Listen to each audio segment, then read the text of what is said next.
temperature, you know, the basic rule is 15 minutes per pound at 325. But let's talk about temperature. How do you know when the turkey is done?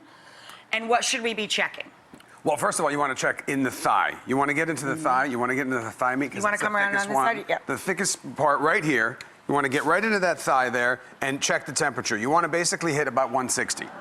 Right. Oh, okay. All right, they got it.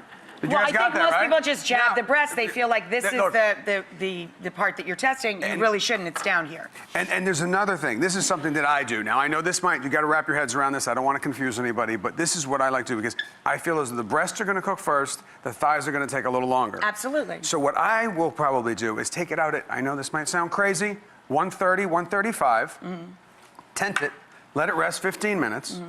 Then I take the thigh, the leg and the thigh off. I'll get a pan warm. Right. Put that on the flesh side down so it finishes cooking it. But this way, by the time you're done carving the breast, you go back, the thighs and the legs are done. It's all done at the same time. And then it's all done at the same time. And your breasts are not dry.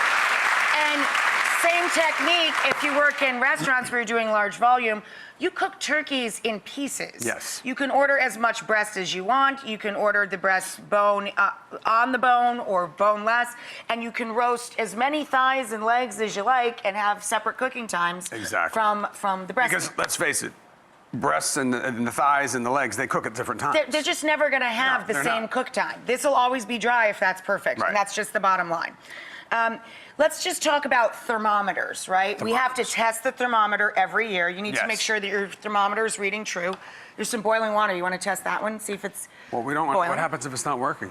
It's going to be very embarrassing. Then we need a new thermometer. Uh-oh. Where are we going here? Let's see. Where we are. 212 is what you want, guys. You want to test your thermometer every year. And you want to also check the temperature of the oven. Don't you check that? Absolutely. You know, the way we did this one here, we started for about an hour at 400 degrees, and then another 2.5 hours at 350. Oh, so you cooked it at a pretty high temperature. Pretty high temp, get a nice color, and then slow it down. Okay. But this is something that's extremely important. You don't take the bird out of the fridge and into the oven. Right. You've got to let it sit out for about 45 minutes an hour. You got to let it get to room temperature because or else the inside of the bird is going to be too cold. You want that temperature to come up slowly. Right. Yeah, you roast from room temperature. And what I mean by checking your oven temp is right in the regular grocery store on the equipment aisle, they sell oven thermometers. Put that in your oven. If you're setting your oven for, you know, the traditional 15 minutes, 325, but it's only burning 275 or 300, your timing is totally off. Well, it's as you said, checking this thermometer, you want to check the thermometer on the stove as well to make sure you're right. That's why you need to have your stoves calibrated sometimes. That's right. I mean, it's one of those things.